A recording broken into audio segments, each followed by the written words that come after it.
Crazy week, crazy week. Um, Yo, did you see that guy spit up or drink blood in the wrestling ring and all that shit? I didn't watch it live. I know of it. I know I'm a big big fan of Swerve, but that not so much. That was kind of wicked, though, right?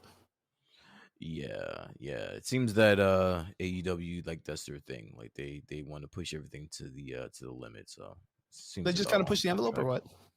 Yeah, yeah. Okay, A lot of their matches push the envelope. damn. Yeah, that was fucking wicked. And then he like Triple H shit at the end. I thought he was gonna drink it and shit. Real fucking what Indiana Jones Temple of Doom kind of shit. Yeah, That would have been fucking wild. But that was still crazy though. Man, wrestling's changed so much since I was a kid. it sure has.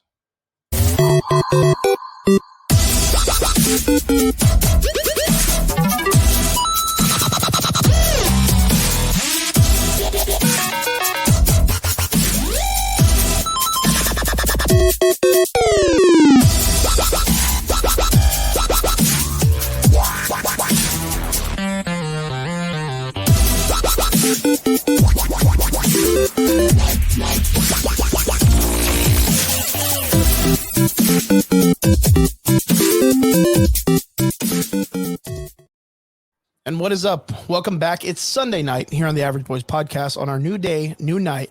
Same old story, same old story, same old story. I'm here with my co-host, the mighty man himself from New Jersey, Brian D from New Jersey. How you doing, brother? Yo, what's going on, Crispy? How you How's it doing going? tonight, babe? Good, man. I feel real good, man.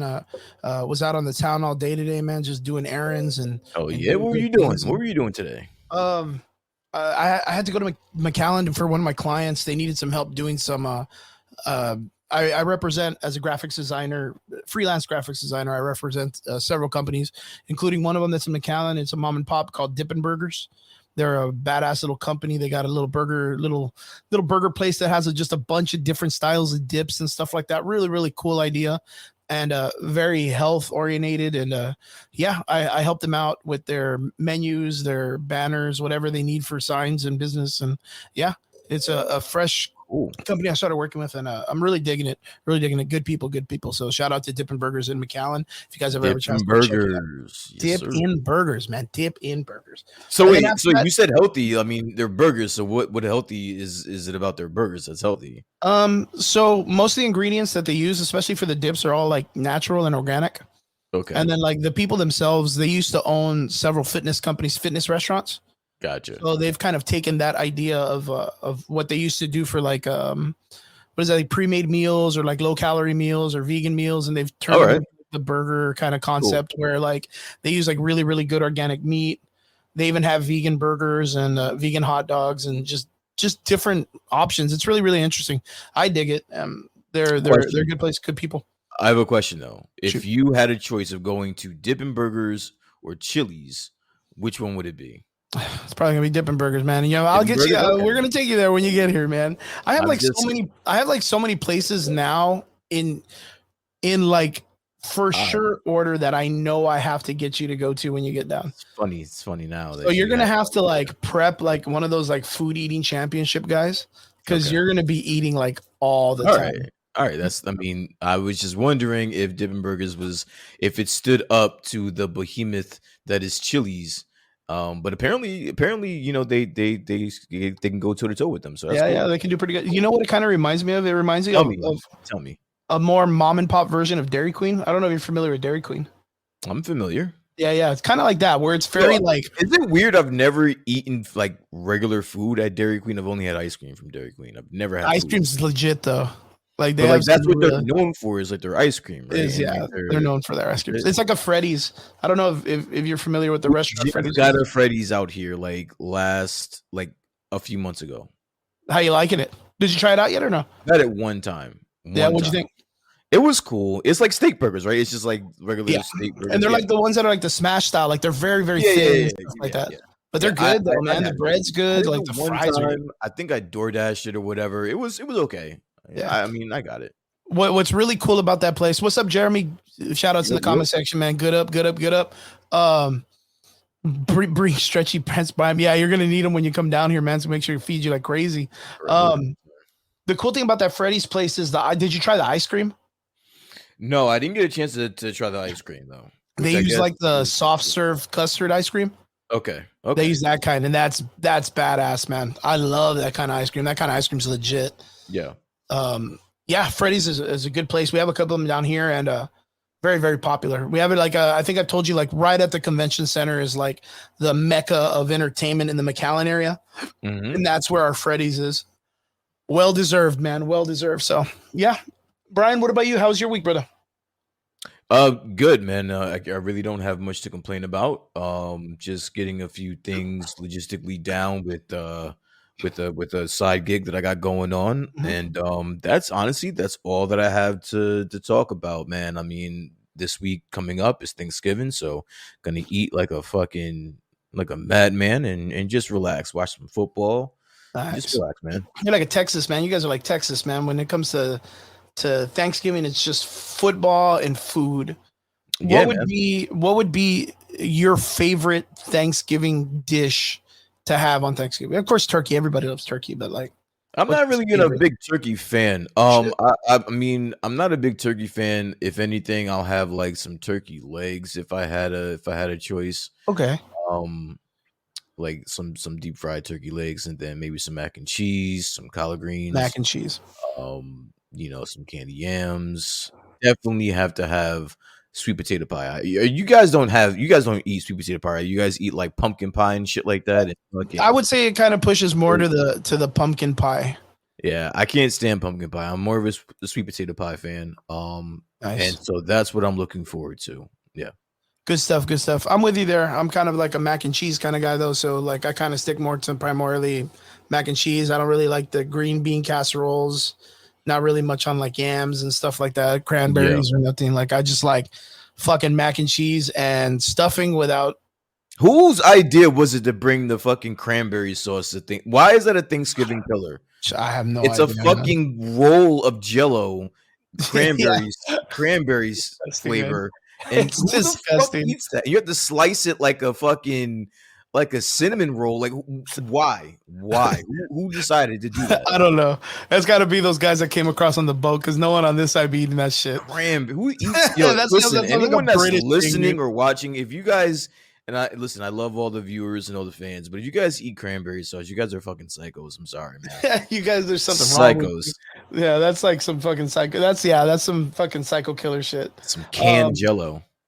yeah, I'm not a big fan. My mom actually, she digs cranberries, the cranberry jello or whatever. I don't even know what to call it. Like It's we call it cranberry. It's cranberries, this cranberry sauce. but you're not lying. That's just cranberry jello.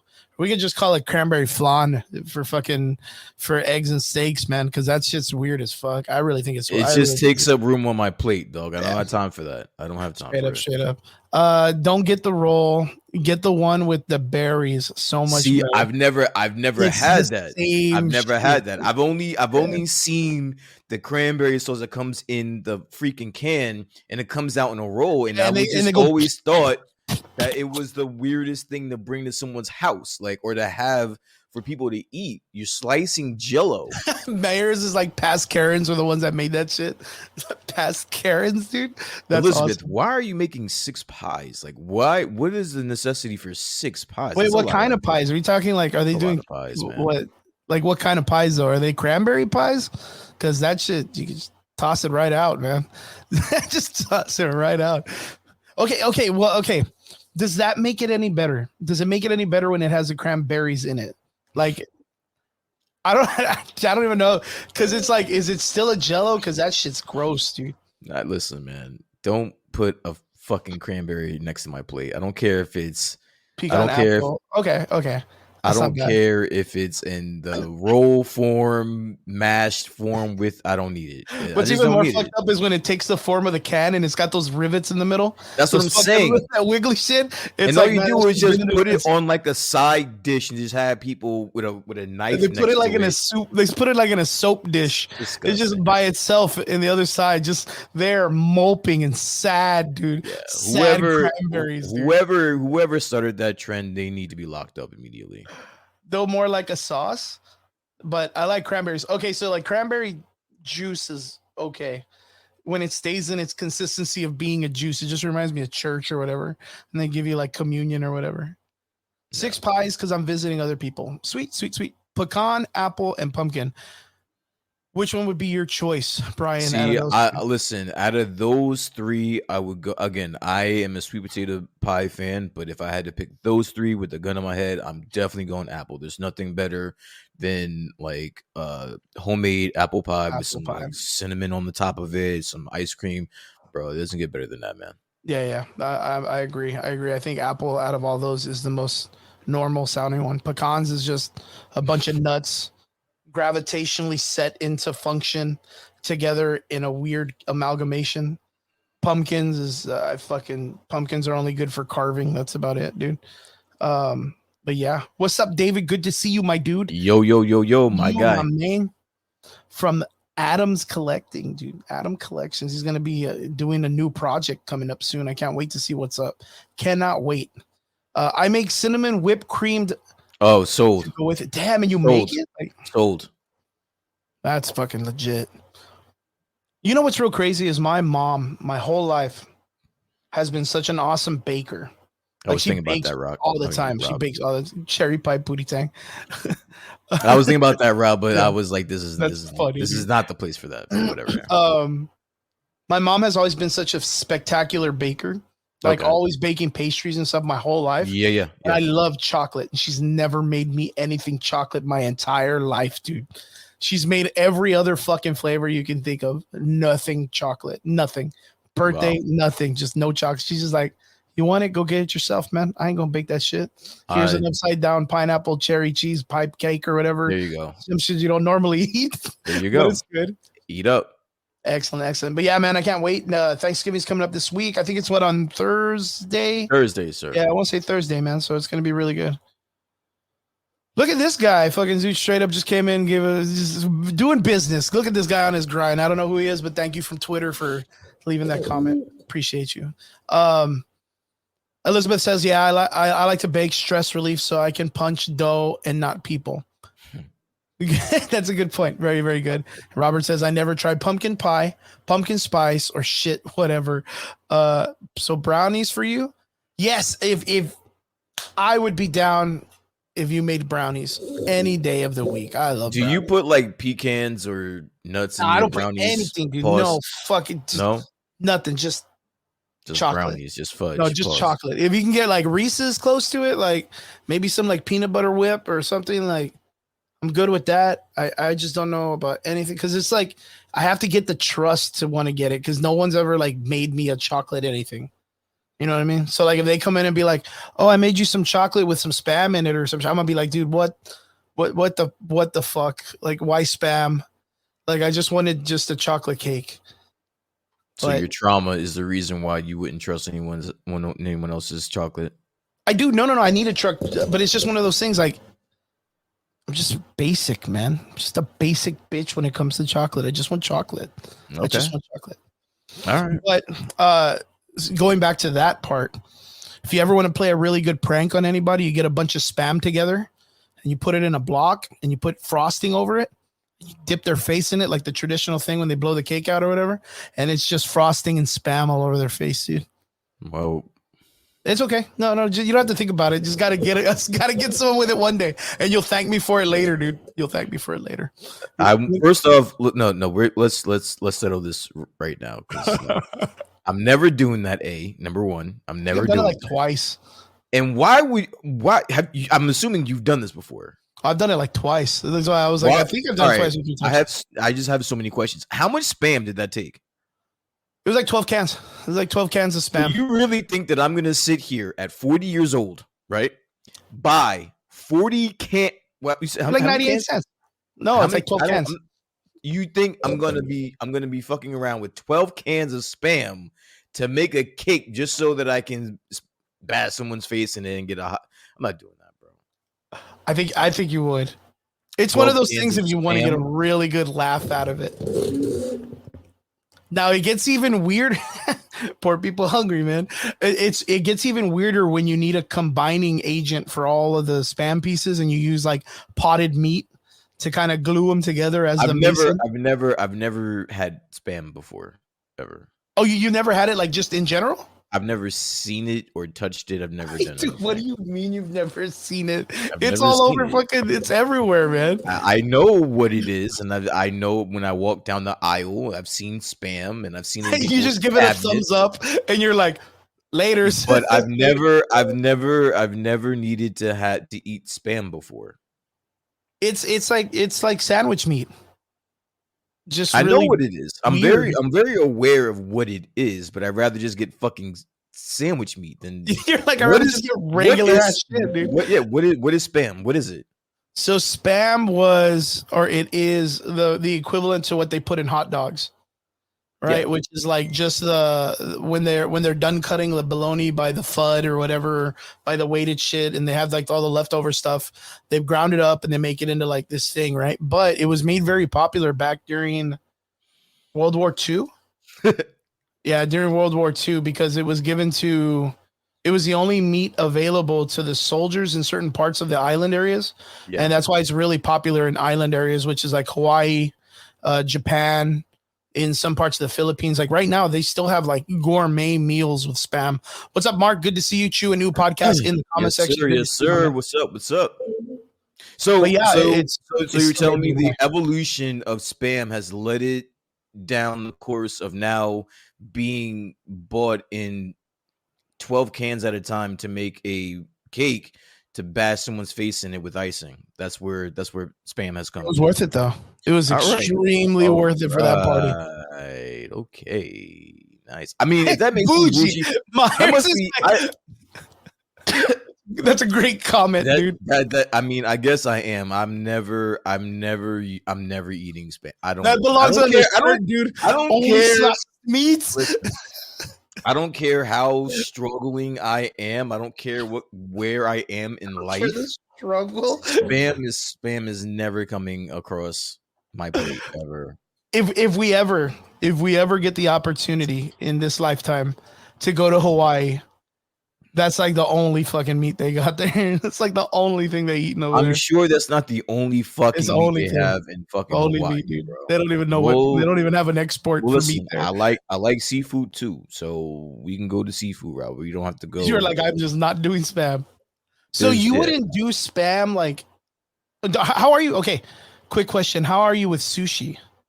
Good, great. You're good. I love Okay. seafood. Yeah. So like, there are some styles of I can't. I got burps, man. Sushi that they make that has some types of spam in it, like in the Hawaii area. Would you Okay. ever venture to try it? No. Like at all? At all? Why the fuck would I eat sushi with spam? That's a good question. That's a real good question. What am I missing here? Like, isn't spam supposed to be like the struggle like food? Like when you're struggling, that's because it's cheap. Like you said, 99 cents a can, right? Like you eat it when I you're don't think struggling. so. And you're... I've never assumed that it's like that, because if you go to, like, when you go to the deli section and you get like the fucking big cuts of ham or bologna or whatever it is, bologna I think would equivalently be the same type of stuff in the same way. It's just a big ass bologna either. Yeah, you don't do bologna at all? Hell Oh, no. it's just not your thing, right? It's disgusting, bro. Brian doesn't have OnlyFans. He has only meats. That's great. Yeah, I nah, know, no that's gonna be bologna, no spam. I don't know what the fuck that shit is, bro. Well, I mean, it's optional. So you've made it this far without it. I don't think there's any desire to want to do it. Yeah, I was gonna say, like, I don't think I'm missing much. So yeah, you can't be missing too much. I like spam. I like it for breakfast. Like when you could do it for like instead of bacon, you could do ham replacement, and you can just cut it up in little cubes and mix it up, and it's like what does adding. it taste like? What does it taste like? Like I guess like cooked bologna. I guess that's the easiest way to explain it. Just tastes like cooked bologna. I don't know how to explain it. That's a good question.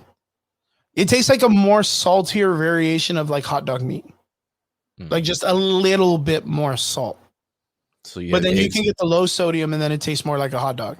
So you eat hot dogs. Then, shit. Huh? So hot dogs for breakfast. Yeah, pretty much. Yeah. But isn't that kind of like, you've heard that before, where you cut up little hot dogs and put them in like eggs and stuff? Hot dogs, no.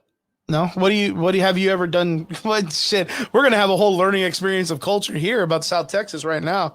Y'all put yo wait, y'all put y'all put hot dogs and eggs? Hot dogs is like one part. It could be the same thing like with ham slices. Like you do like Nah, you get the cut up fuck out ham, of here. like a Nah. hamish product. Look, I thought spam was like a hamish product. I think it it's equivalent, like at least almost like pork. It's like the cheap man's.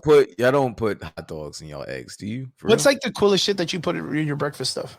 I'm asking you a question. Do you Okay, go guys for it. out there in Texas put hot dogs in your eggs?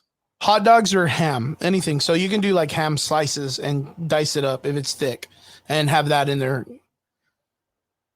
The It's just majority of the listeners and the watchers over here are from Texas, so I'm gonna be easy. But like hot dogs in eggs is that's wild. hot dogs wrapped in a croissant dough. That's what we call piggies in a blanket. That's a pig. That's a pig in a Yeah, blanket. pigs in That's a fine. blanket. Yeah, I that's got pretty that. normal. Yeah, weenies and eggs. See, Weenies and eggs.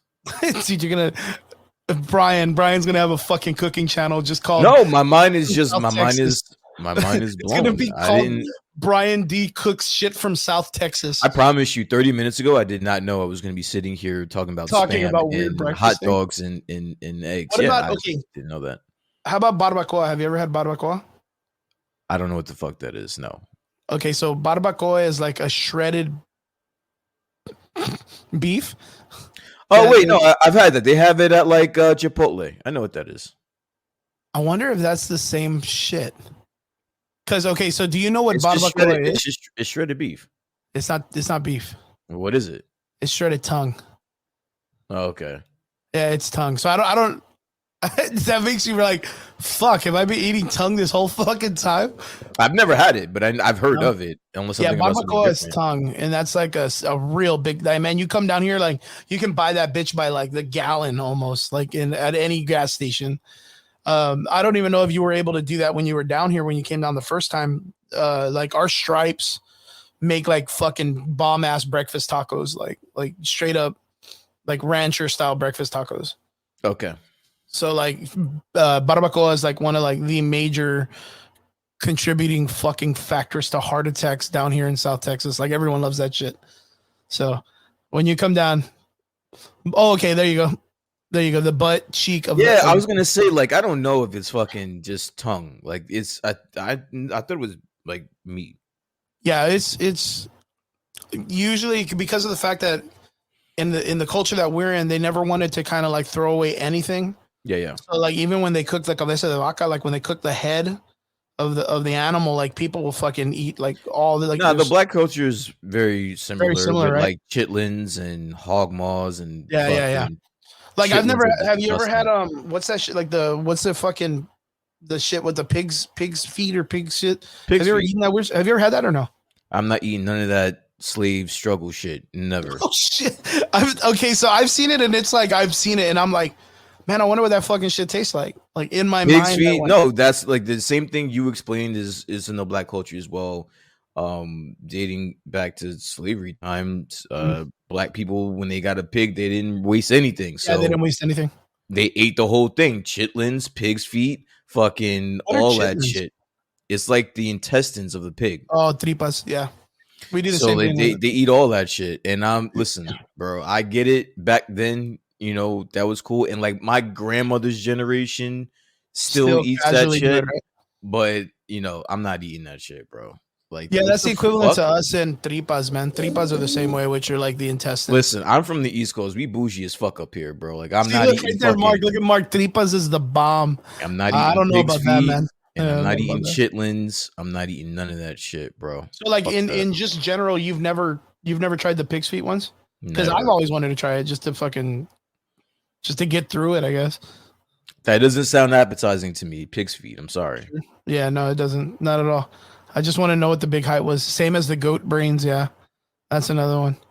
Yeah, the culture, dude. Rob's cousin was just telling us a fucking wild story that they shot two pigs out in the ranches the other day, and they were fucking skinning them, and both of the fucking pigs came back to life and started fucking like going crazy and shit While they were alive. I mean, while they were being getting skinned.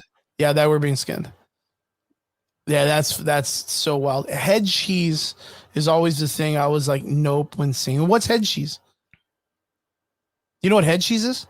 I don't know what I don't know what Yeah, that I don't is. know what the fuck head cheese is. That sounds wild as shit already. I'm almost scared to ask. Every time I'm in the Yeah. kitchen, you in the kitchen, and the Yeah, damn eating up all the pig's feet. Yeah, that's what I'm saying. Yeah, no, hell no. I've always wanted just to taste it, just to see what it tastes like. I don't think it's something I'm gonna indulge in or get Yeah, stuck in I overnight. just googled head cheese, and yeah, that's gonna be a hard pass for me as well. I'm not What gonna. what is it? It's like a block of meat. It looks like it's like a I don't know. It's weird. It looks like just meat in unison. It's an amalgamation of meats. It's just yeah, it's like a meat casserole, but it doesn't look cooked. It looks Ugh. weird. It looks wild. It was some kind of clear looking Some cheese European. with the It's meat some Europe. bits in it. Yeah. It's some Fuck out of European here. shit. Have you Yeah. ever tried Lindenberg cheese? Is that the one that's like molded? I want to say that's the one that's fucking like disgustingly molded. No, I never tried that shit. Ew. So head cheese. The reason why it's called head cheese is because it's made with the flesh from the head of a calf or pig, typically set in aspic. I don't know what that means, and usually eaten cold at room temperature or in a sandwich. So Elizabeth, it's what are you fucking the doing? flesh of a calf or a pig, Used is it because of the gelatin? bro. I'm giving up on this. I'm HEB tapping out. used to have it when I was a kid. Blech. Yeah, man, because fucking shit was real back then. Why the fuck would you want to eat that now though? Like I get it, like back in the day, I get that. Like you gotta do what you gotta do. But goddamn, like there's a couple noodle soups somewhere in the cabinet somewhere, bro. You don't gotta go with the head cheese, my god. Yeah, man, you get some fucking spaghettios and fucking go Some over that. spaghettios, some Yeah, chef fuck, man. Boyardee, If you're on like the struggle, just do the ramen some in a cup or ramen, yeah, something, some dude. ramen, bro. Like I'm not Blame eating HEB. I only saw it in the chitlins deli. I and don't eat it. pig's feet when I got Can the you cup of imagine noodles there's right some there, motherfucker bro. out there that's holding up the line trying to buy head cheese by the pound? Can you Never. imagine that? How would the audacity of that motherfucker just holding up the line in the deli section, being like, can I have the head cheese up to about right here, a pound of it? Get the fuck out of here, dude. I'd be like, you want head Imagine. cheese? Kick him in the fucking leg and shit. That's what it feels like. I seen it at a picture. I've seen it at HEB. Looks nasty, bro. Just a picture of it.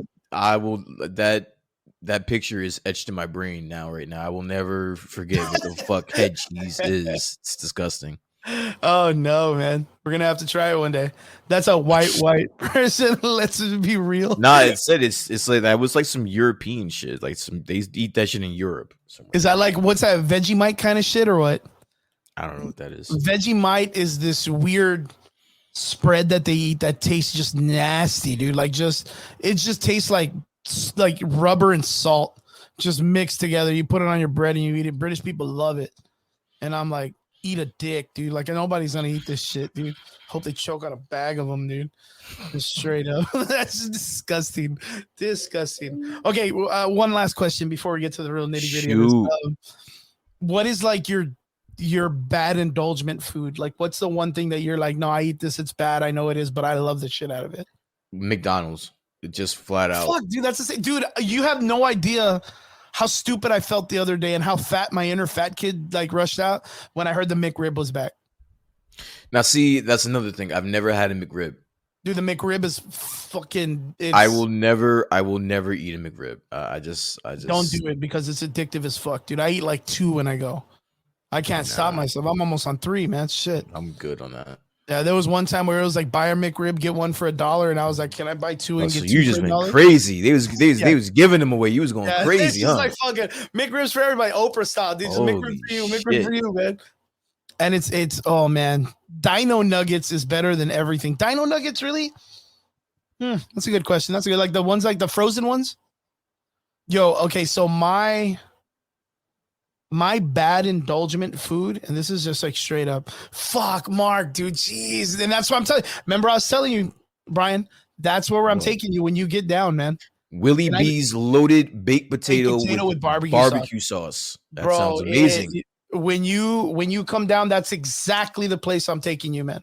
Because that's the place I go to every year on my birthday. Like that's my place. Or if I get like a successful thing and I feel I have to celebrate, We going to That's what I Willie fuck. B's. Willie B's, man. The baked All potato right. is big motherfucking baked potato, brisket or whatever kind of meat you want on top, and their barbecue sauce, and it's boom, chef's kiss, boy, chef's kiss, straight, man. Yeah, my bad indulgence is gonna be the fucking tub of macaroni they sell in the deli at Walmart. That's like $4. I'll buy like 3 of those on a paycheck and cram them all in like a day.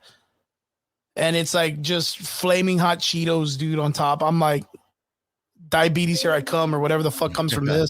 I don't know what comes from it, but I'm don't eat the mac. No, it's not okay. So David's got the secrets, man. He's got the secrets when it comes to the Wally world. If you ever want to know some shit about Wally world, like he's the guy to ask. And he's like, don't ever fucking What is buy, Wally like, World? the wall. Let's say the big wall store. Walmart?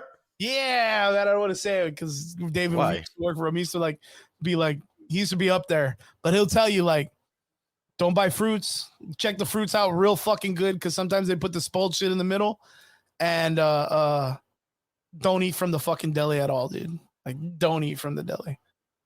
I honestly, I've never eaten from a Walmart deli, but why? What's wrong with their deli?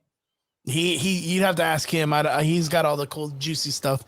We'll have to one day bring him on the show, and we'll have a blast Walmart day, dude.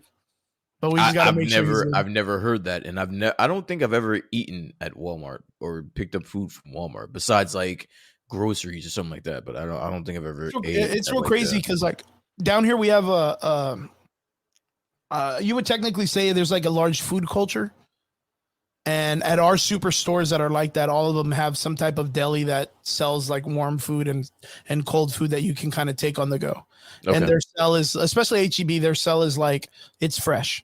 Like, you're cool, it's fresh. I went to an HEB when I was out there, so that was cool. I got to it's very country Albertsons or like a big store, very country wise. Yeah. But I could tell people there's one of them that's in McAllen and HEB that has Chinese food, and man, their Chinese food's fucking delicious, dude.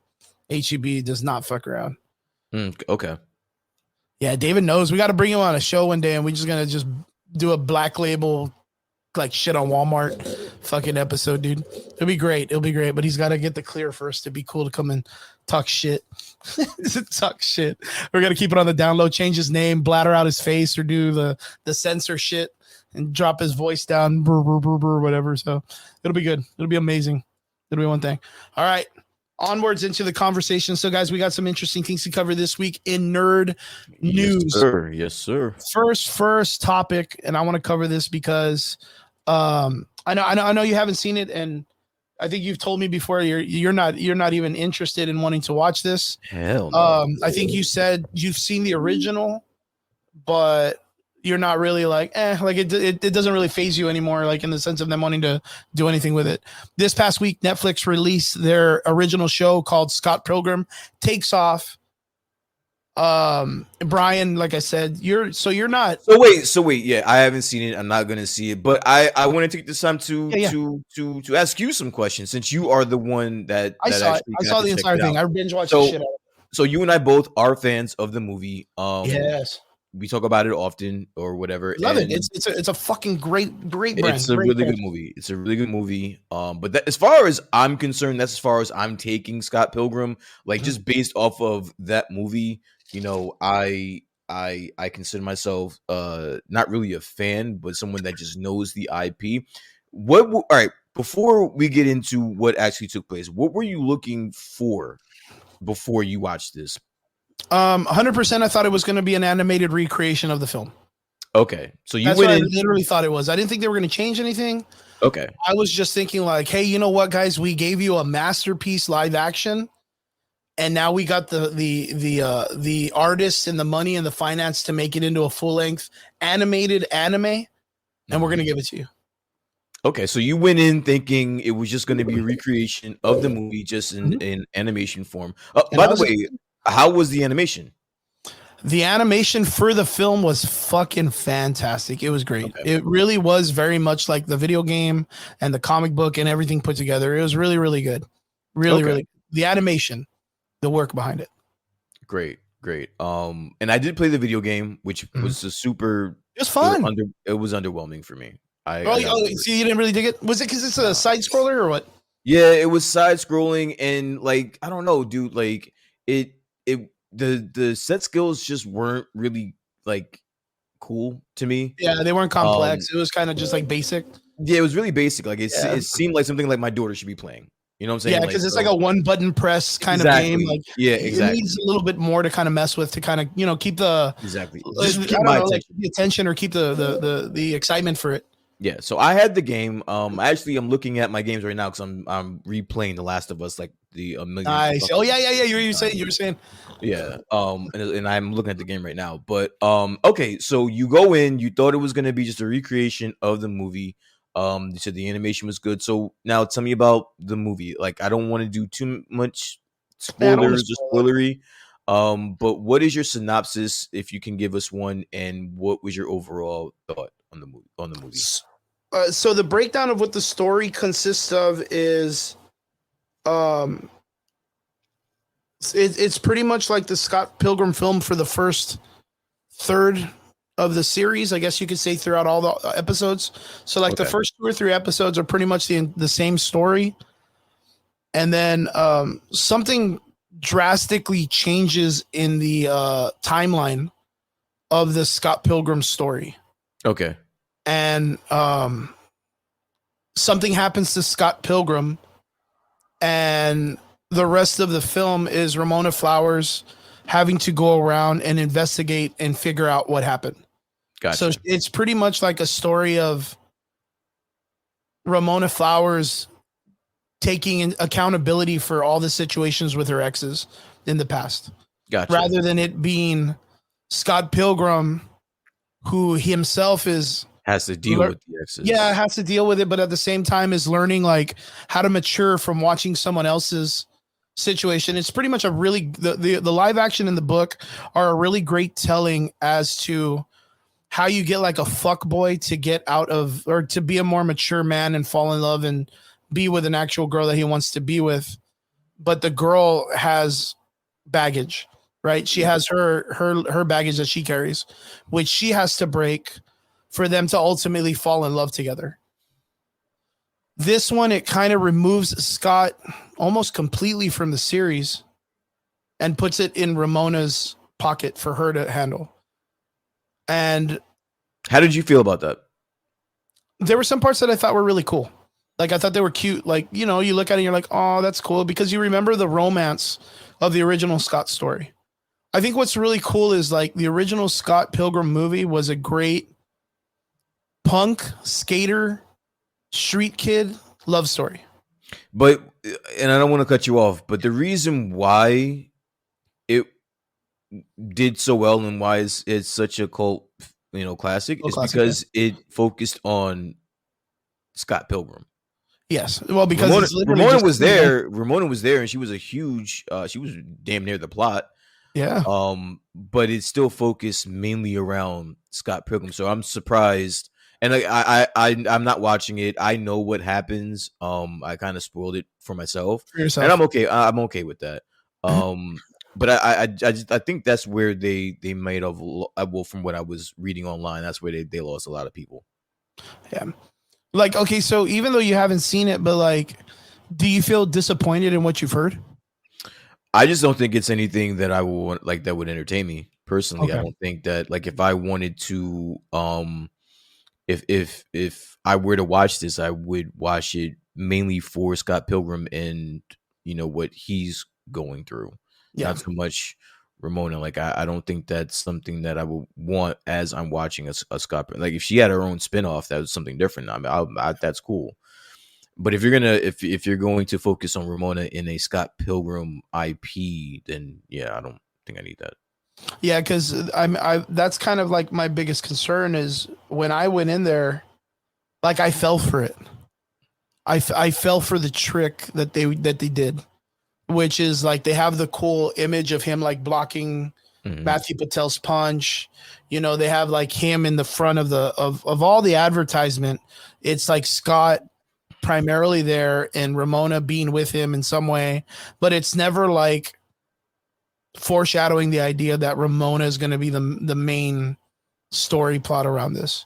Mm. It was really cool to hear and see some of the characters like come back from their live action to come and portray these. I know that they did switch out some of them in different parts, but this is 100% what you were talking about like 2 or 3 weeks ago when you were saying that you're kind of multiversed out. This is a multiversal storytelling of Scott Pilgrim's thing, to where someone goes off and messes with the timeline, and they have to go back and fix the timeline, and they do it, and in Netflix fashion, what they always do, the Scooby Doo kind of stuff, right? Um, I don't. If you're a true Scott Pilgrim fan and you love the live action and you go into this, there's like a big part, not even, there's like a little part that you may just overlook, that they've like messed up the story to do this. And you might overlook it just because you just don't care and you just like the shapes and the colors and the way that they do their stuff. But if you're a person that really believes in the masterpiece that was the live action that Scott Pilgrim did in the original one, I think you're going to be disappointed with this. I really do. Because it took everything that you probably loved in that film, and they sacrificed it to make what they did with this one. Like it's just really weird. All right. Well, listen, I still encourage anyone that is a Scott Pilgrim fan to go watch this. What was if you were gonna rank it, scale it 1 to 10, 10 being the best, what would you give this this take on Scott Pilgrim? It'd probably have to be somewhere like in the middle. Like I'm probably gonna be like 5.5, maybe 6. Okay. Yeah, because like I said, if you're a major fan and you can overlook it and you don't care, you just like it. Like me with the Five Nights at Freddy's thing, right? Like it could have been like the worst story. I'm just happy we got it. Mm-hmm. Like I could consider people just watching it to enjoy it there. But if you're, like I said, if you're a person who kind of like the story and you're very particular about certain things, like you may not like this, and that's why it kind of sits like that for me. So what I'd recommend everybody to give it a chance, to go out there and watch it as much as you can until you may not be able to watch it anymore, or you may enjoy it. Go give it a chance, and it doesn't hurt to watch if you have Netflix and it's free. So easy peasy, lemon squeezy, easy peasy. Gotcha. Onwards to the next part of the conversation. So Brian, I myself did not get to watch the recent episode, but I know you did. Mm-hmm. But how are you enjoying Invincible season 2 episode? Well, all the episodes so far, and how was episode 3? I'm enjoying it. Episode 2 kind of fell flat a little bit for me. I wasn't here last week to talk about it, but I know you and Triggs were kind of raving about it. I didn't really think it was that great. Episode 3 was really good though. It focuses more on Alan in this episode and like his backstory and what he was basically genetically bred for. And how he's still no match for even just one Viltrumite.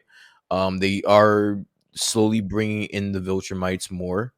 So that's cool. And it's kind of it's giving a little bit more insight on Mark and his relationships with like his mom and his girlfriend, and the struggles that he's still dealing with balancing his work life situation. But I mean, it's cool. I liked it. I needed episode 3 because I was a little bit like after episode 2. Oh, okay, good stuff, good stuff. So far, still the season's going pretty sharp. You're digging it? Like it's still really high up there in your rankings? 3 episodes in, it's not bad. It's not breaking this, not tipping the scale like all the way, but it's not bad. It's worth continuing to watch. Yeah. Excellent. What are you most excited for the season? What are you like in the next couple of episodes? What are you hoping to get? I'm hoping. Well, listen, we got a little bit of a spoiler, but not really. But what is the guy? The beast? What's that beast character? The fucking Battle Beast. Battle Beast. Like I guess somebody from his planet was shown in this last episode. So I kind of want to see more of that guy. I don't know where the fuck he's been. I kind of want to see more of him. I want to see a situation where it's him versus a Viltrumite, like a full-blooded Like a Viltrumite. full. Yeah, I want to see Yeah. that. I don't know if that's, and don't spoil it, but I don't know if that's something that happens in the comics. But I have, like, for some reason, ever since that episode where he was just a fucking tank, Yeah, a battle beast. Yeah. like ever since that episode where he was a tank, like I've just been Dying to see him. waiting to see him again. So I want to see him versus a Viltrumite, and then just bringing in all the Viltrumites. And I kind of want to see the meetings between all the other Viltrumites and Mark's dad. What's his name? Omni. Omni Man. Yeah, I Yeah. want to see that. I want to see what happens with that. Yeah, that's for me. I'm still really excited, of course, to see like one of my favorite characters is Conquest. Mm-hmm. Like I can't wait to see him. I know he's practically one of the first one before Thrag and all that stuff. Mm-hmm. So like, yeah, that's gonna be really really cool. And the Viltrumite War, which will probably be the ending of like season 3 or season 4. We still got like a good gap between here and there. But yeah, so cool. I haven't been able to watch the episode. I got really caught up and I totally forget. It's just one of those things like after the Loki show, I kind of feel fulfilled on my streaming episodes and stuff like that. And I'm kind of like, I forget that Invincible's still going on. Gotcha. See, I'm the complete opposite. I feel like there's a void. Like I want to, like after Loki, I need something else to watch. Like I hate not having something to look forward to, on a weekly basis. And at least Invincibles is Invincible. And a great fucking show to keep in between too, man. Invincible's great, fantastic. As a matter of fact, speaking about Invincible, we got some information about some Marvel news that we wanted to kind of discuss. And the reason why we kept it for the end is because we have a tendency to kind of like, we can get into Marvel conversations pretty good. And most of the time we get a lot of engagements. People want to know, and we want to talk about it too with them. So speaking of Invincible,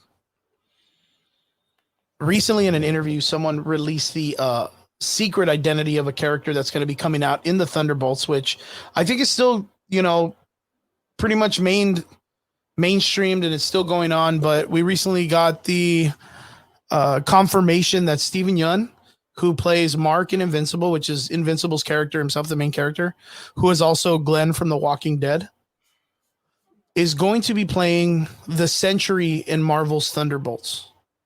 So it looks like it's pretty much confirmed now that we're getting one of the strongest, if not the strongest character, like OP characters in Marvel, to be in a show with a bunch of gun-toting assassins and stuff. How do you feel? This is literally Suicide Squad versus Superman. Like, you know what I mean? So how do you feel about this? So one, how do you feel about the casting? And two, how do you feel about us getting confirmed that yes, Sentry is going to be a major player in the Marvel universe coming in? Well, the rumors were out there for months now. But this is confirmed now. Like we know it's true.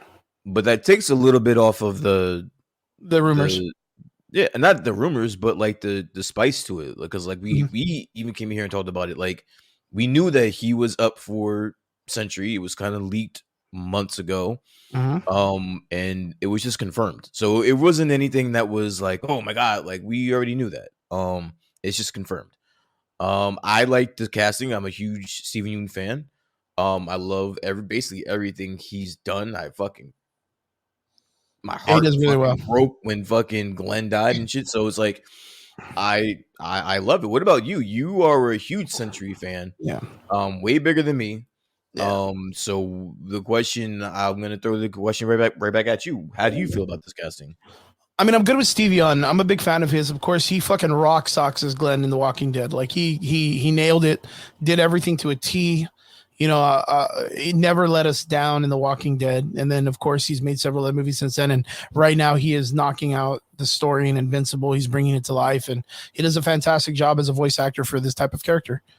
And now he'll be the Sentry, which is the equivalent to one of the archetype Superman characters in the Marvel Universe. Robert Reynolds is the secret identity, I guess you could say, of the Sentry, who is again one of the Supermen, but he's primarily always been this blonde hair, blue eyes guy that's always been out Every time you see him, blonde hair, blue eyes, long, almost like a Thor character, right? So it's kind of awe taking to see that they've hired someone of Asian descent to play this character. There's nothing against Steven Yeun playing him, but me personally, I just think it takes away from the character itself, which was it was supposed to be this character. Look, actually, as a matter of fact, not even too far. Like I literally have one of his fucking toys right here. Mhm. He's supposed to be like the what is it? The typical atomic family 19 like 70s 60s white Superman characters that are supposed to be like the perfect superhero amalgamation, right? Yeah. Which was, of course, like I mean, we look at it and yeah, when we were growing up, it was always like catered to the Anglo culture, Caucasian characters, blonde hair, blue eyes, that were always like the really top notch superheroes. Which I mean, it wasn't far fetched. So being like a minority, we had, we didn't get a lot of pickings when it came to being chosen for superhero casting characters, but it's understandable. That's just the way the culture was back then. But the thing is what I remember being about this character is they chose him to be that way because of the ideal perfection of what a superhero was supposed to look like. And then you had the huge downfall that he got it because of drugs. He's psychotic. He is impressioned by a giant demonic force that inhabits his psyche, and he's got all of these flaws which take away from his Silver Age look of being like the perfect superhero. And I thought that was very cool storytelling because it was, I mean, it's kind of like the Omni-Man story, which he looks like the perfect superhero until he starts murdering motherfuckers. And then you're like, holy shit, this is way different from what I'm used to. Right. So I kind of feel like, all right, well, I guess people won't get that option with the Steven Yeun character, but it's going to be the same process. Like Steven Yeun's going to come out and he's going to be like, in some way, like the perfect human being. And then all of a sudden you're going to notice that he's got like a Dr. Jekyll, Mr. Hyde kind of action to him, which I'm hoping that they go with, which is going to be a hard sell because we have to see what they're going to do with the character first. They may give him like even like a pompadour kind of haircut to make him look like Superman or whatnot, but he'll eventually be overtaken by the Void, and it goes south, and him be one of the major villains, or not villains, but just misunderstood heroes and stuff. Other than that, I don't really see where the character's going to go any different. Like that character in comic books has good writing sometimes, and most of the time is just shelved because they don't know how to write his character into the comics. If that makes any sense, because that's a lot of characters right now. There's a lot of characters that are shelved off right now. You look at Miles Morales' character; they don't really know what to do with his character in the comics. Like it's all over the place. So, what's up, Comic Menu? Good to see you, my man.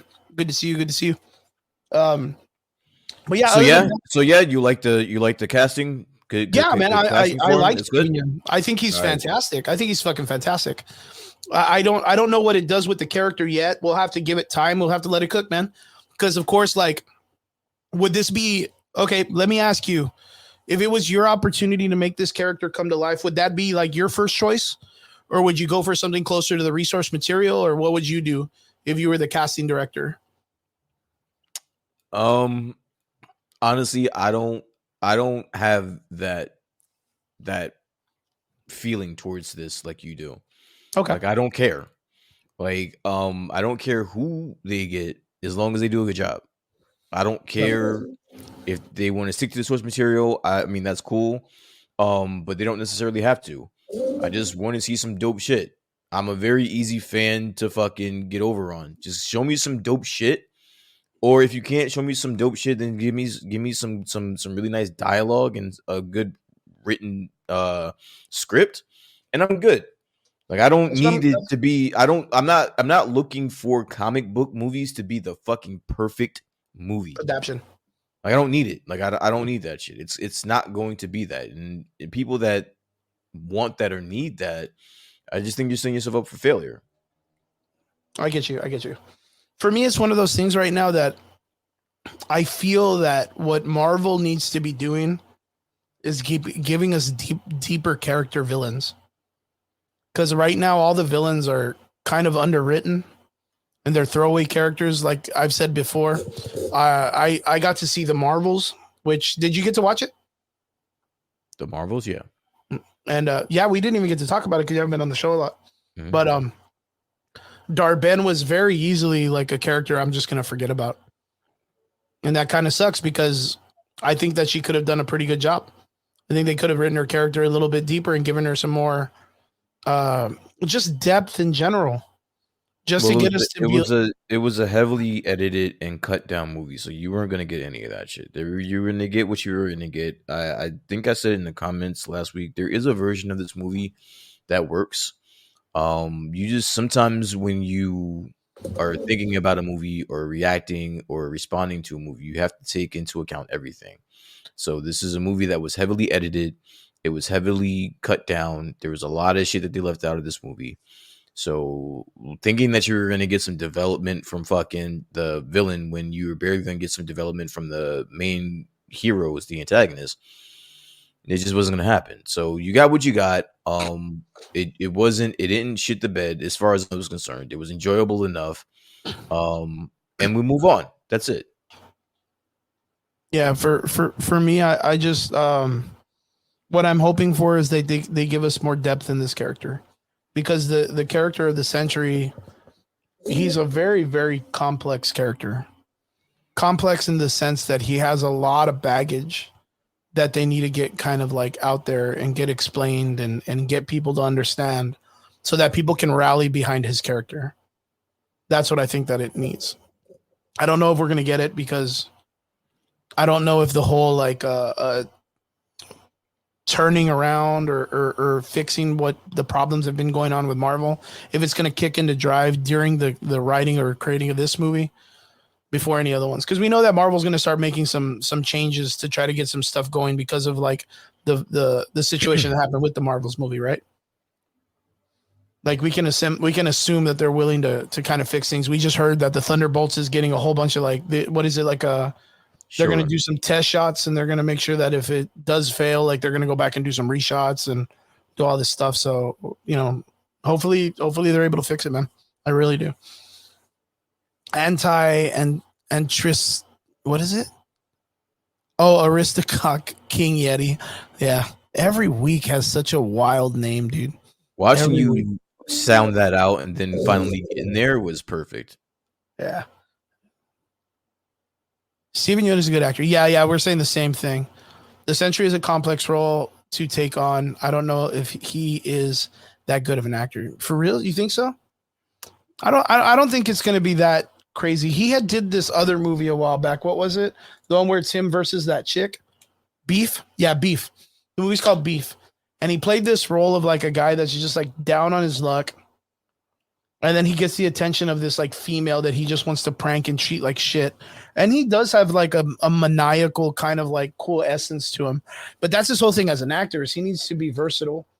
And for him to take this role, like as an actor, he has to know the respect and accountability he needs to be able to bring to this character. So, I mean, I give it up to him. I hope he does well. I really do because, again, I think it's a bold move for them to go that way with the directing and stuff like that and the direct casting. So I hope it works. I just really hope it works in their favor. Other than that, onwards to the next part of this, which is still under Marvel moves. Brian, I gotta ask, what did you think of the Madame Web trailer? How do you feel about the movie? Um That was a shot in the fucking foot, right? You weren't yeah, ready for that one. I wasn't ready. I mean, I remember the night before the trailer dropped, people were saying that it was going to come out. That's something I'm not looking forward to. I'll probably watch it. But I'm not looking forward to it. And the trailer really didn't do anything to boost my Lose it. anticipation about it either. Yeah, so from what I'm hearing, what the show's about or what the movie's about, it sounds pretty cool. I think this may be like a sleeper. But we'll see. I mean, as far as trailers go, it didn't move the needle on it for me. But judging from what I'm hearing, the stories about where they're going, it sounds pretty cool. So we'll see. What have you heard? Like what is it that you're? What is it you heard Um, about this? hearing basically that it's Spider-Man meets the Terminator, and it's going to revolve around possibly a baby Peter Parker and them trying to save him, something of that nature, which sounds pretty cool.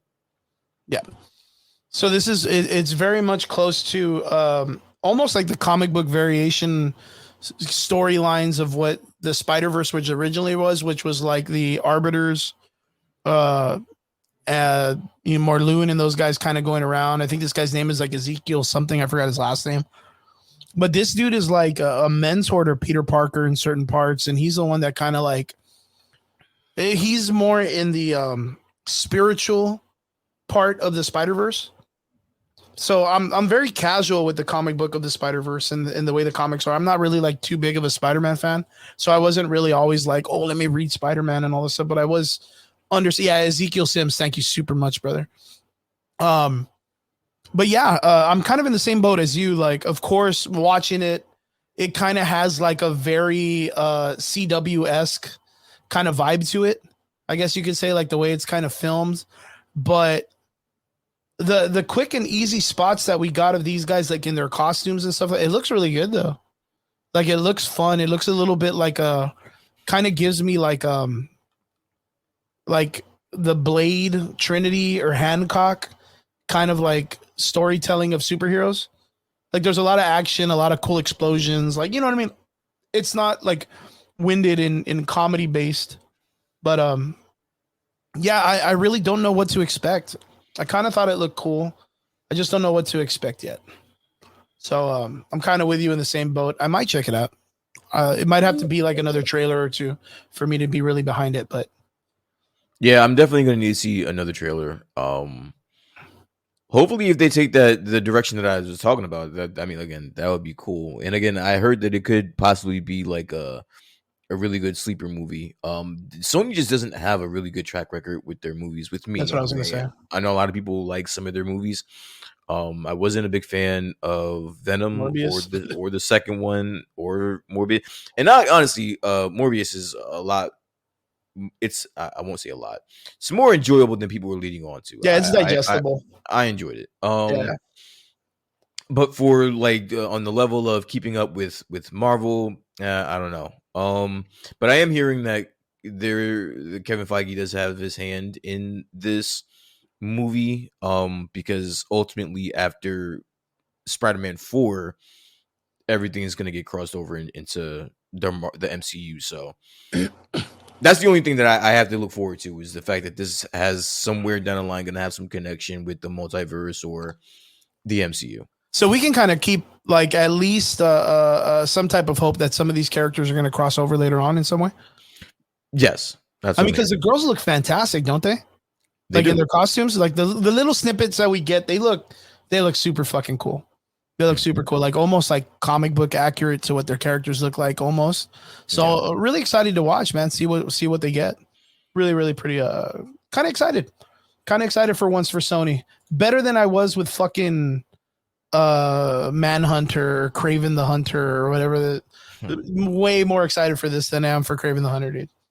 Definitely not excited for that. Going on to the next part, we have two more parts of the conversation that we want to cover. This one and the next one are pretty big. I think the other one is probably pretty small compared to this one. But how do you feel about the calls for Pedro Pascal being the new Reed Richards and rumors for Fantastic Four? I think that's a really weird casting. I get why that happened. I just can't see him. I don't know. For some reason, I'm having a hard time envisioning him as Reed Richards. It's a little weird, right? And it's nothing against him, but like, I don't know. Maybe it's like for some reason, for me with Reed Richards in the comic books, since Ben Grimm was always this way, I always associated Reed Richards with being like a Jewish person, like having some type of like connection to the Jewish community. And the reason why I say that is because Ben Grimm's character, like he has like a Jewish wedding. He's very particular at like doing the whole, like in the comic books they had the synagogue and all that other stuff. So um I always associated that Reed Richards was casually in the same place, just like casually not religious, since he believes so much in the science. So like for them to get like Pedro Pascal, who again, nothing against him, he's a great actor, does nothing but great work. Last of Us, he fucking killed it. So like I think he's a great actor himself, but like it's like a Spanish guy, and he has sometimes a particular accent, and but So like in The Last of Us, he cleared the accent pretty well, right? yeah. He's Chilean, right? Yeah, yeah, So the one thing that I've been seeing online is a lot of people are pissed off because there's a rumor or a leak saying that Kevin Feige doesn't need or doesn't want the Fantastic Four to be. He thinks the Fantastic Four is too white. Let's just call a spade a spade. yeah, yeah. And a lot of people are pissed off about that because they're like, "So the fuck what?" Which I get. I get that. The only thing that I'll say on Pedro Pascal being brought in because the Fantastic Four is quote unquote too white. Kevin Feige has tickets to sell. He has to appeal to a lot of different people in order for him to have somewhat of a success for this movie. Um, and I think that's the only thing that I would touch on with that. Like the reason, again, I'm not justifying one way or the other. I'm just saying from a business standpoint, it would make sense to have some diversity in this cast.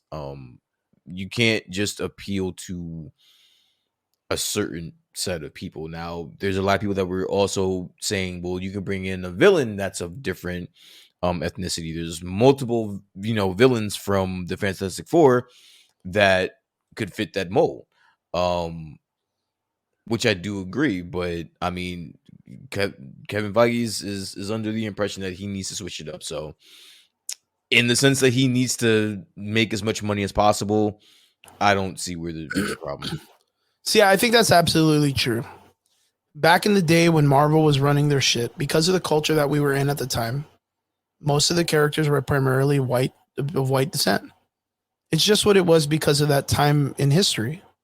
And it's understandable. Like we grew up with it. It didn't hurt our feelings. Nowadays it hurts everyone's feelings for some reason, which I don't quite understand. We're looking at like 30, 40 years of comic book existence, and now it hurts. And I get it. Some people are upset, and it's understandable. But I think right now is an opportunity for us to say, hey, well, you know what? Like, again, why don't we make something original, organic, and put as much attention as we did back then in something new now? Like, I think it's interesting that they're pushing on Echo. Like, and Echo is an interesting character. Of course, she's been in the comic books for a little bit, and I mean, I don't know where you get a girl that is practically just Daredevil, except she's deaf, becoming the Phoenix Force just for no fucking reason. Like, but I get it. I get that you want to pick the character up, make him OP, and make him to where, like, assuming that being super huge, powerful, strong, and all this stuff is what makes a character desirable in the superhero world, then sure, I guess. But I don't think that's what it is anymore. Because you look at Captain Marvel's character, she just fucking jump started a sun for no fucking reason. Like, I don't even know she could do that.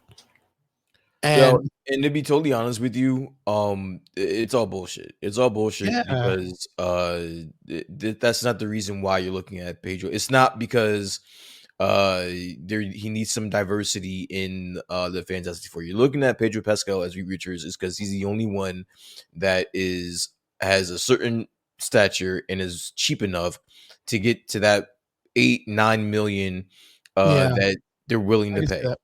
They went through a list, and we came in here and talked about it, a list of white actors that they offered this role to, and they all turned it down. Why? Because it was either they were paying too little bit of money, or they didn't like the fact that there wasn't as much light on Reed Richards as opposed to Sue in this movie, and they had a pretty big problem with that. So With they there being went more Reed than Sue. there's no more Sue than Reed. Like the focus Oh, is okay. not the focus on the first iteration, the first introduction is not going to be Reed Richards. It's gonna It's be going to be Sue Sue. Storm. Yeah, it's going to be Sue. Wow, that's wild. A lot of people had a problem with that. So you're not looking at Pedro Pascal because oh, we definitely have to get somebody Latino in here for the Latinos that are watching this. Mhm. It could be one of those like two birds with one stone thing, but you're really Yeah, looking at them because no one else was willing to take the was willing to take that kind of a hit, right? that kind of a fucking And that then kind not of only that, with the way Marvel's track record is right now, making movies that are getting shit on, and they, getting all that, pushback from the audience and the fans online and all this stuff. Like, I don't think there's a lot of people that want to connect themselves to this shit right now. I don't think that's what it is. I just think they wouldn't pay enough money. I mean, if they would have given, dude, they went down to Jake Gyllenhaal, bro. Fucking Mysterio. They were about to cast Mysterio As as another Marvel fucking character. Reed Richards. Like that's where they were. Like they went down the whole, and I feel bad a little bit for Pedro Pascal because it's like, damn, bro, you went down that whole goddamn list, and you got to me because like I'm the only one that is possibly going to be that's going to take the money that you guys are willing to dish out for this, and he has to take it. He has to take it. Yeah, because he agrees to it. And another thing that they're going to be running a risk of is Pedro Pascal fatigue because he still has The Last of Us 2 coming out, and he's got like another movie coming out, and then he's going to be Reed Richards. I don't know, man. It's a weird signing. Yeah, and then he's got Star Wars too. It'll be in the Mandalorian story with all that Ahsoka stuff when Yeah, they bring man. it all together. It's a lot of work, man. I So mean, he's there's gonna keeping be busy, man. it's gonna be Paying a off them lot of college, fucking paying There's off gonna be his a lot of college tuition, fucking and Pedro. paying his college loans like the director from the Marvels, man. Yeah, man. Rongo Rick says my whole thing about the race swap is it's disingenuous. Also, it's just fucking lazy. There are plenty of diverse characters in all forms of media that can be pushed by the big studios without having to race swap. Yeah, I agree. I agree. It's just that the reason why they don't is because those characters, comics and stories never sold. So there's no one's going to get behind that. The investors aren't going to be like, man, you know what? We should totally get fucking Sunfire his own movie. Let's make a Japanese fucking Human Torch and call it Sunfire and get him up in here. No one's going to do that. Of course, us, the comic book readers, would love to see that character get his own movie, but the investors aren't going to want that. They would rather see like the Human Torch literally change into another character. I don't know if I would call it lazy. I can understand why you can see it as lazy, but again, it's hard because this topic brings up emotions, right? It's hard for you to keep everything in focus when emotions start getting involved. Just for 1 second, put on your business hat, right? Put on your business hat. If you're Kevin Feige, you're gonna have to do something that appeals to the masses. Let's get some money. You have created this monolithic fucking entity known as the MCU, and you have to appeal to a broad Masses. audience, like the masses. He feels that you're not going to be able to do that with just one culture or a group of people being acknowledged or being spoken to or having representation in that movie. So you have to think outside the box sometimes. You may have to make your Reed Richards Chilean. You may have to make your fucking what's the Atlantis motherfucker? Namor. You may have to make your Latin and stuff. Namor from fucking Mexican Mexico. or whatever. So it's like you have to do these things in order to present to a broader. Like I get it. I see both sides Yeah, of the coin. it makes both sense. And honestly, it's a stupid argument. It's Yeah, it's dumb. like a lose-lose argument. It's a There's dumb nowhere to go with argument. it. It's a dumb. Like you're damned if you do, damned if you don't. Like you can't sit here and ask Kevin Feige to leave money on the table just because it's not comic book accurate. Yeah, but I think That's in that fucking aspect stupid. too, like it's ironic and it's hypocritical for him to say those kind of things when the whole fucking first 10 years of Marvel were all done with white characters. Practically every one of them was not race swapped or changed in the first 10 years of the successful parts of Marvel. Well, you have created something. All right, and I get that. Yeah, I because we understand can't that. overlook that. The first But 10 now years, like, you have art. That's fine. But you yeah, have made it so that these $1 billion movies exist. You have that on your resume. You have yes. to maintain that. You have to get back there. If these movies that you're making are tanking like fucking uh the Marvels, then you got to switch it up. You have to figure out how to create something that's going to create to more people to create more money. Like Yeah, we got to get it back up. you got to get it back up. Like you Uh, have made it to where the MCU is known for making these $1 billion fucking movies. I don't even know the last $1 billion movie they made. It's but it's been a while. but isn't it awkward? Like, isn't it like, doesn't that just sound weird? Like to hear this guy say, we need diversity because it's not going to work anymore. But he overstepped himself because the first 10 years of his success was built on being as close to the characters as you could, but only changing the story a little bit. Like, isn't that kind of weird? Like, because now it's like you look at it and it's like they're making huge changes in those actions, which I guess it's their call to do that. Bro, And they it's were their about to experiment. they were about to fucking hire Mila Kunis as the Thing, bro. Oh, I heard him. Fuck, dude, don't even start, dude. That was wild as shit to me, man. Mila Kunis, I heard about that. So the people that are bitching Pedro about Pascal. fucking Pedro Pascal as Reed Richards, thank your fucking lucky stars that this is the fucking change that he had been looking to fucking create some type of diversity in this shit for a while. So be happy, bro. Yeah, that's fucking nuts, dude. I totally forgot about that. That's horrible to even think about. Um, but yeah, you know what? They ended up getting. Do you remember the Matrix movie? Do you remember the Matrix, the last movie when they're fucking fighting for Zion and shit? Vaguely. Do you remember the fucking Niobe, Jada Pinkett, Roundhouse Smith, jumps in the fucking driver's seat and she's driving the ship and the guy's like, oh god, like that fucking felt weird or whatever. The fucking weird guy, the old guy that's with him. Yeah. That guy's gonna be he got casted as the Thing. So that guy, not too bad, not too bad. So you're gonna get a guy with like a cool, deep kind of like Brooklynish voice kind of thing, kind of Mhm. like but you know what I mean. It's cool. And then apparently the other rumor is Joseph Quinn, the guy that played what's his fucking name from Stranger Thing, the fucking guitar guy. Oh, Eddie. Yeah, Eddie. His character is gonna be the Human Torch. I did see And I that. was kind of like, Or okay, kind of seems a little bit older than what I would go with. Because you look at Chris Evans' character at that time, I kind of think that was like right on the button. Like that was like a really good choice, Chris Evans when he played it. Even what's his name? The other dude, what's his name? The fucking guy that played Killmonger. Um, Michael B. Jordan. Michael B. Jordan, right? Even like his age range, because that Joseph Quinn guy, like he looks kind of like older, right? Would you say he looks older? Or he didn't I come got off as a high school kid in that fucking TV show to me.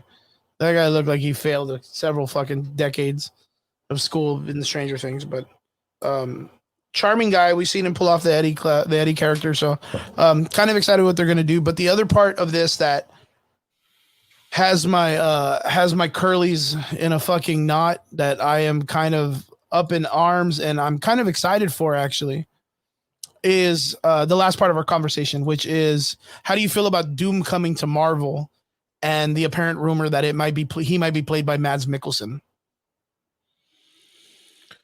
We talked about this. Did we cover it for Mads? I'm so for it, dude. We Mads covered we Mikkelsen. covered we covered Doom coming in Yeah, because of what they don't know what they're gonna do about Kang. yeah. Mads Mikkelsen, I like it. I like it. I don't I'm just worried about how they're gonna do that, how they're gonna They're transition just gonna from shoehorn Kang. Doom in. Yeah, I'm worried about that a little bit. Because it kind of seems like they're panicking. I think that there is a world where you can finish out this King shit and it'd be fine. I don't know why the pivot. I think because a lot of people, I guess they're thinking that a lot of people don't want to see the King thing, but I don't know. I don't know. What I do don't you know. think about it? Well, from the very, very beginning, told people that Kang character as a character himself is very convoluted. It's a very hard character to write for. Not in cartoons, because you could just make him teleport and fucking show up anywhere else. But in film, it's going to be really, really hard. Especially if there's going to be multiple variations of one guy wearing different costumes and different wigs and different like ideals and all this stuff. It's going to be pretty difficult to pull off for just a regular basic audience. And what do I mean by that? Like my roommate Christella watched all of Loki, and at the end of the show, the only thing she could say was, "Well, it looked pretty. I didn't understand it. I got lost most of the time." And Christella is like a casual watcher of the Marvel universe. So for us, like we get in there and we dwell and we fucking try to find Easter eggs and we try to, see all the little nicks and crannies. And for us, it could be a little confusing and daunting too. So you could imagine for like the normal just person that wants to watch it just because Tom Hiddleston is in a TV show, it could be daunting. It could be really, really daunting. The Kang character for me is one of those characters that I think he's big enough to be a film villain, but I don't think you would have to be really, really like good at writing to be able to. This would have to be like a writer from Interstellar, like not from Rick and Morty. Like, you know what I mean? Like you would need to have it. The issue. I think that's the issue right there. Is that there Marvel just in general is overexposed. Like there's just a lot of Marvel content, a lot of MCU content to digest in the last 2 years, and it hasn't been any good. Yeah. They've been throwing a lot of it at you, and none of it's good. I don't think it has to do with the Kang story in general. I think that people are just like, none of this shit is good. Yeah, none of this shit's good. Yeah, that's kind of like what it goes back to, the depth. Remember, I was saying we just need depth, like in the character writing. And that's not going to change if you just switch out with Doom. Like that's not the cause of the issue. No, it's not, and that's absolutely correct. And that's kind of like my major thing, where I agree with you wholeheartedly that if they try to, because that's why I'm not saying they're trying to just throw Doom in there. I'm saying they're trying to shoehorn him in there, because shoehorn is like they're just trying to shove his character in there. If that's going to be the case, because they think they're running out of time, or I don't know what the fuck they're doing. It seems like they're panicking. That's what I said. It seems like they're panicking, and they're just going to throw Doom in there, like that's going to be the thing that saves everything. But that's not what the issue is. You could have made this Kang thing work had you just gave a fuck about Quantumania a little bit more, or if you just gave a fuck, a little bit more about his character, you could have made this shit work. You could have made it work.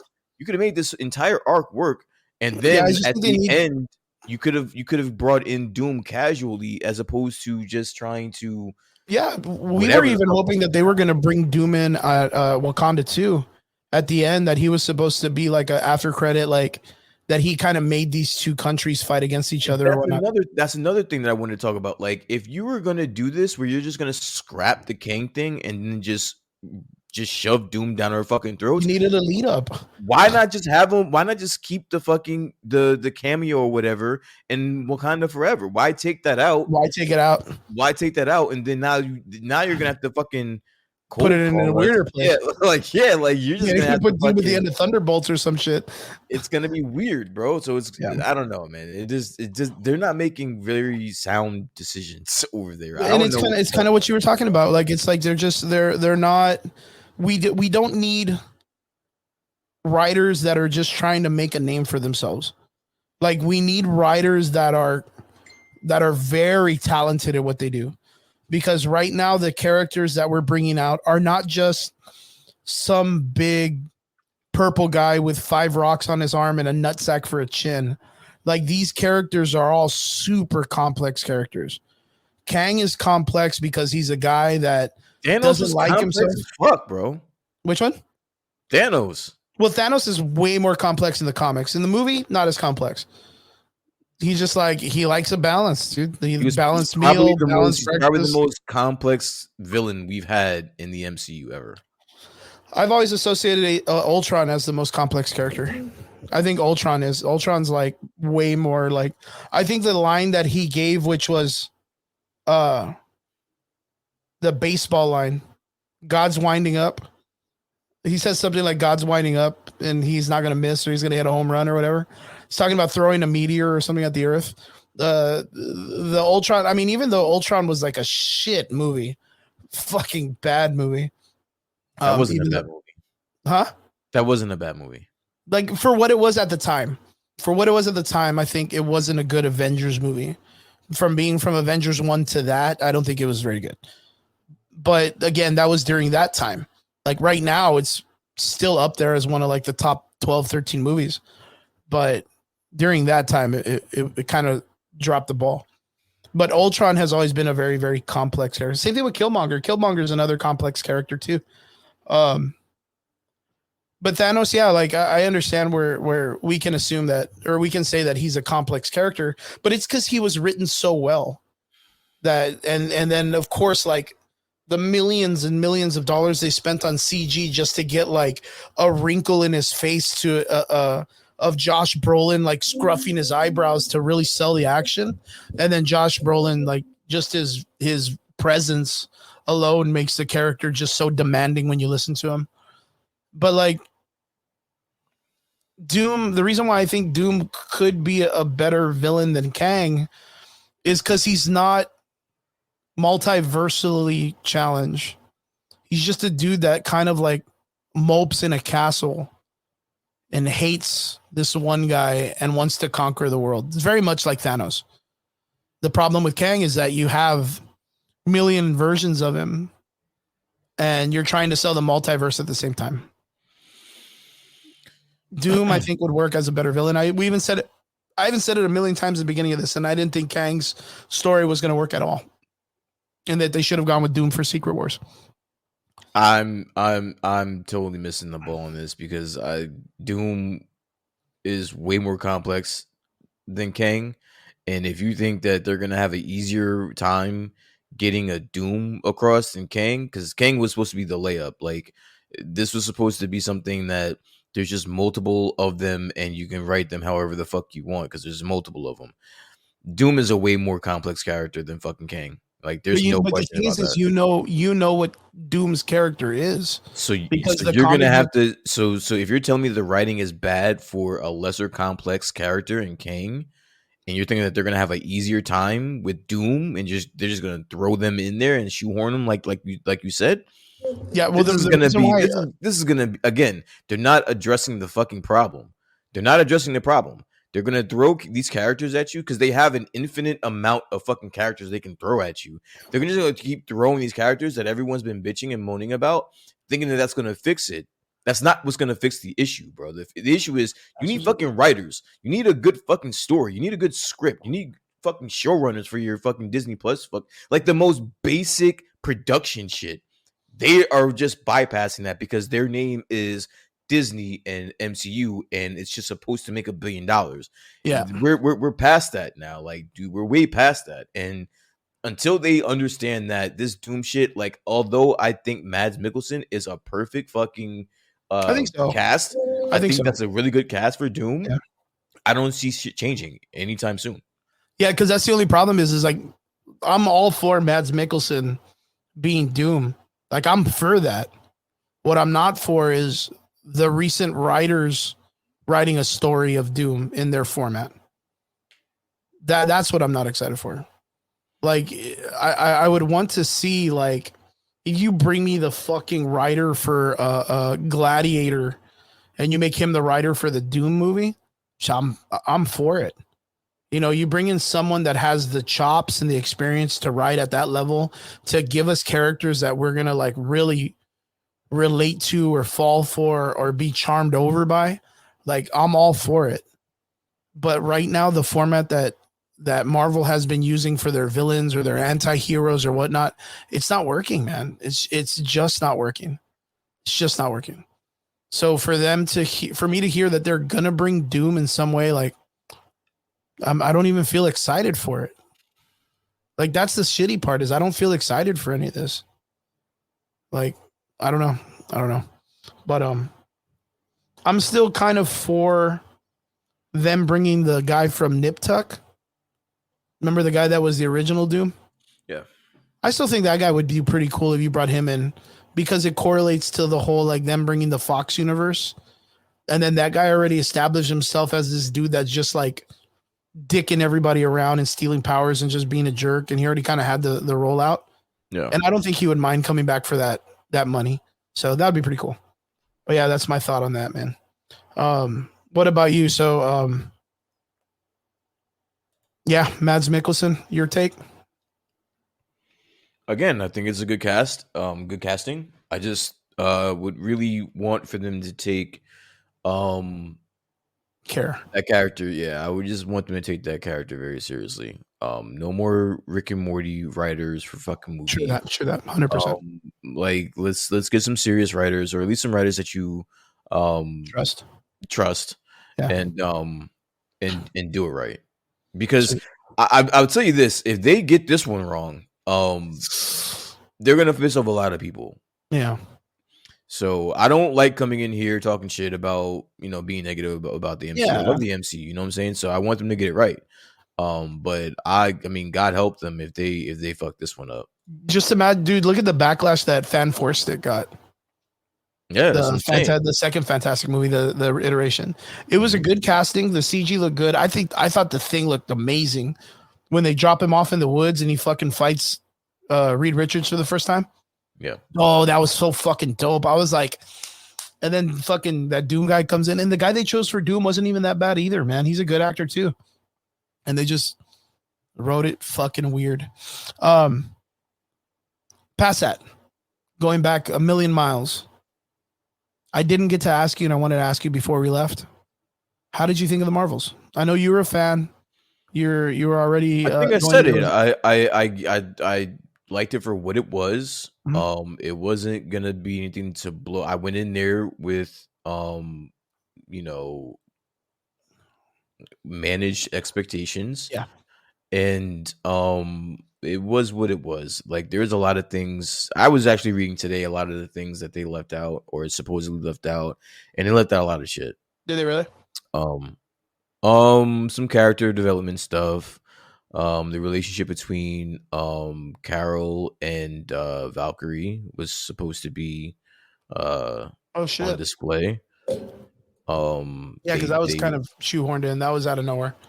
And that's the reason why I felt weird. It's because there was more to that they took out. So for what it was, I enjoyed it. What was your pro? What was your con? You don't have to go into too many. I don't want to. I think the pros, all the cons. Iman and Miss. Yeah, she was a pro. I didn't realize. I'm sorry for anyone that's listening, but I mean the scenes with Monica Rambeau in those tights, bro. Like I didn't know. I'm sorry, I didn't know. I had no idea. They sprung that on me. I didn't realize that she was thick as a motherfucker, bro. I did not realize that was a thing. So yeah, man, she got the hams, dude. Bro. So yeah, just glossing over that. Yo, did you ever see the pictures of her when she first put on the Marvel outfit and put it on her TikTok? Bro, I didn't see gorgeous, any of that shit. Fucking gorgeous. I was sitting in there like, what the fuck? I think that might be it for my pros. It was shot well. I like some of the shots. I know a lot of people thought it was kind of silly, but I thought Brie Larson looked amazing in that dress. The choreography, the fight choreography was good. It was good. Yeah, it was pretty good. Sure. But that's about it. Like, and I don't even really have that many negatives. It just was something to watch. Yeah. And it wasn't to be taken seriously. Yeah, for me, like the only kind of negative stuff I had was just based on continuity that I just like didn't understand, like because they were just running the story. Like I think they just ran it like kind of as is, right? Because I had asked Trigger this last week, which was like, wait a minute, like if they're doing powers based on light, like why isn't the chick from Secret Invasion here, and why didn't Darben instantly start switching with them also, since she has the same power as activated by the Bangles? And it was like, no, I'm just looking too far into it. It's way easier than that. Just don't care about that. Like just go with there was just like little things that just kept getting it. the other part that I was kind of sad about was they didn't grow the conversation and the relationship from Miss Marvel and Captain Marvel disagreeing on that planet when they have to leave. Mm-hmm. Like I kind of felt like that would have been like a great like meet your heroes and watch them become your villain kind of thing. I don't want them to be like where she hates her for it or make it grow to like an animosity, but like a growing experience of what it's like to be a hero for her character. Like that was a really big lesson to learn. I kind of felt like it got glossed over pretty bad. Other than that, I again, and I think I said it in the comments last week pertaining to the power sets. I'm just going to attribute the fact that Miss Marvel is a mutant, and the Bengals are going to have a different effect on her than they will Darbin, and because Darbin doesn't have the ability to do any of the power sets that Miss Marvel can do because Miss Marvel's a mutant. see And that I and combined with the the Bengals, bangle, it makes her power set different. yeah, or even activate, like just in general activate, like it just like causes something a mutation with the radiation from the bands or whatever, and then it Yeah. activates the mutant gene because there's no real other mutants in the universe. So like maybe they needed that type of power source for them to be activated in people, that type of radiation. But the only other way that I was going to consider it was my brain went to the Bengals themselves to have two different sets. Like one of them is time and the other one is space. And that's why Kamala Khan's character was able to travel through time because that Bengal was that variation. And then this shit can open up portals because it deals with space. So when you combine it together, you control time and space, but it's just too much. Like you need to be like, I don't know, whatever Darben wasn't. Because I don't know what it is to control those bangles. Yeah. But then you see in the other universe that Monica Rambeau's, Maria Rambeau's character has both of them on, so she's able to control them. Mhm. So maybe that's leading up to someone wearing them later, like Captain Marvel or something in our universe. So, what did you rate that movie for you? Like for you Oh, as a fan, and the reason why I say is because you actually went in there being a bigger fan of the first film than yeah. I was. For me, and I gave it like a 6 or like a 5. I can't remember, but I know for you it's going to be different. So, what did you think about it for going in there being like kind of a little bit more excited for the situation? I don't know if I necessarily say that I like Not excited, but you know this what I mean. movie this movie more than the first one. I know a lot of people saying that they like this movie more than the first Captain Marvel. I don't know if Really? I'm one of those people. But I would give it like a 6. I mean, it was a fun Okay. movie. I really enjoyed it. Okay. Whatever. I think it had more pros than it did cons. Personally, it was just some wonky editing and shots that you can tell. Um, this wasn't a complete film, and it was Yeah. a lot of reshoots, and you can tell that. And Yeah. You I'm can tell not those are good I'm stuff. not even really big on that. Like I'm not even that's not even something that really stands out. But this movie's that stood out to me. But everything else I liked. I enjoyed it. Good stuff. Good stuff. What do you got planned for this week? Work and what are you excited for? It's Thanksgiving week, so I'm just gonna Yeah, work. boy. I have work Monday, Tuesday, Wednesday. I'll have off Thursday and Friday, Saturday, Sunday, and just relax, man. That's about it. Excellent, excellent. Brian, I don't know if we're gonna have you next week. I know your new job's gonna kind of jump in on Sundays. Might be a minute until we get you back. Hopefully, we get you back soon. You will be missed, and I know you'll probably jump in the comment sections in some way. Of So that'll course. be cool, of course. So, Yeah. we're gonna try to see if we can kind of plan something. Maybe do like cool snippets of Brian. Maybe even like a pre-recording of Brian doing something like on his time, like you That know, would be just cool. coming and giving his opinion on certain things and maybe dropping some stuff. We'll figure it out. Brian has job coming up that he's gonna have to be doing on Sundays, and Mhm. then from there he's gonna try to see what he can do. But yeah, Brian, you are loved. Of And course. Thank thank you. you so Thank much you. for Thank you. killing it. And I Thank you. hope you Thank do you. good at the job and everything. And hope we get you back on here soon, brother. Appreciate it. Guys, I want to say thank you for tuning in on this awesome Sunday. Always a pleasure having you guys in. To all our extraordinary listeners, we appreciate every one of you. Don't forget to like, share, and subscribe. Hit us up on all social medias. Hit us up on all of your podcasting places and let people know that every Sunday here is the place to be for nerds. Guys, thank you so much, and we hope you have a great week.